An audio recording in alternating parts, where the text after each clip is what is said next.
Hello book friends, I'm Allie and today I'm going to be talking about my top 5 favorite villains that I've read.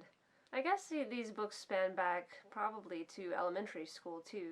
Now some of these are going to be bad guys, some of these are going to be actual villains.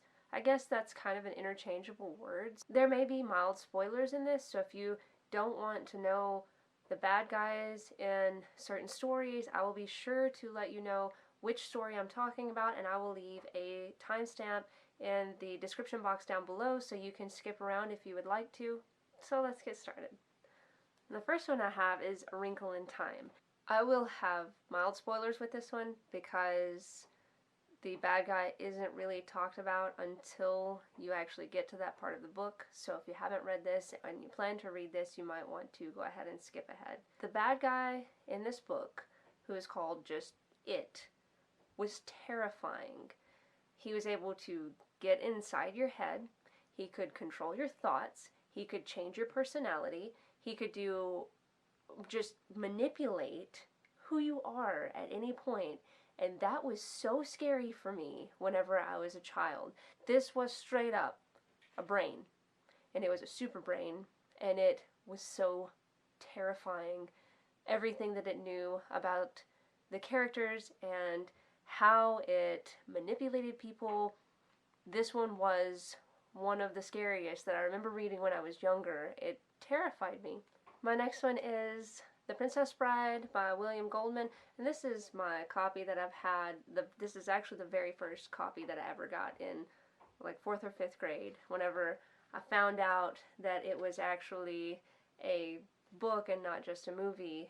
I had to have it, and I've read it so many times since then. But one of my favorite bad guy characters in this story is Vizzini, and he is it's inconceivable how goofy he was in this story. Whenever you first are introduced to him, he's just like this weird person who's kidnapped the princess because he's going to get some money out of it.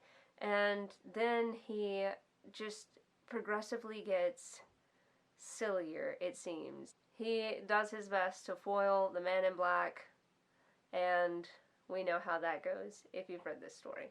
You think for a second, maybe he's got him, but he doesn't. But also Prince Humperdinck. Prince Humperdinck was pretty crappy. I mean, he was not even as bad as, I think his name was Rugen. I believe that was his name. The guy that had the actual chamber that was hidden away, that guy was pretty terrifying. He was just the six-fingered man. He was pretty crazy too. This story is filled with some really memorable bad guys, and I absolutely love the bad guys in this story for their comedic relief too, because it is very satirical the way that it is written. Next I have The Series of Unfortunate Events. Count Olaf always gave me anxiety as a child. Oh my goodness. And it's like he gets progressively worse. And he just keeps finding ways to show back up in their lives. And it's just like every book you're like, oh my goodness, how is he going to wreck their life even more? It always bothered me so much to see how diabolical Count Olaf really was. I think his character is so well done because he honestly makes you feel a hopelessness for the children and the Baudelaires, and you want so badly for everything to turn out okay for these kids because they don't deserve everything that they have happen to them, but he just keeps showing up and he is just the worst kind of person.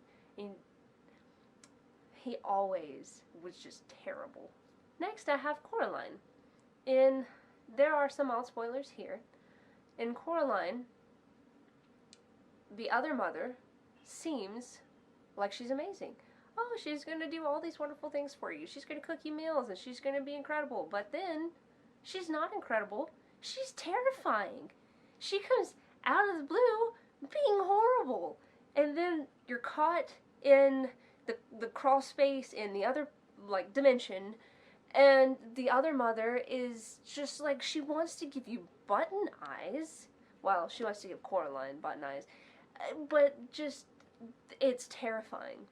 And Neil Gaiman is a master at what he does. He is fantastic at making spooky scenarios. And the other mother was truly terrifying for me. Next, I have The Lion, the Witch, and the Wardrobe. And this one was a classic that I read when I was fairly young. And I remember The White Witch being one of those people that at first it's like, oh, okay, this person has invited me to come and she's gonna give me awesome stuff. And then she turns into this horrible, horrible human being. And she is truly evil. There is not a redeeming quality for her. She is a character who is bad from the start.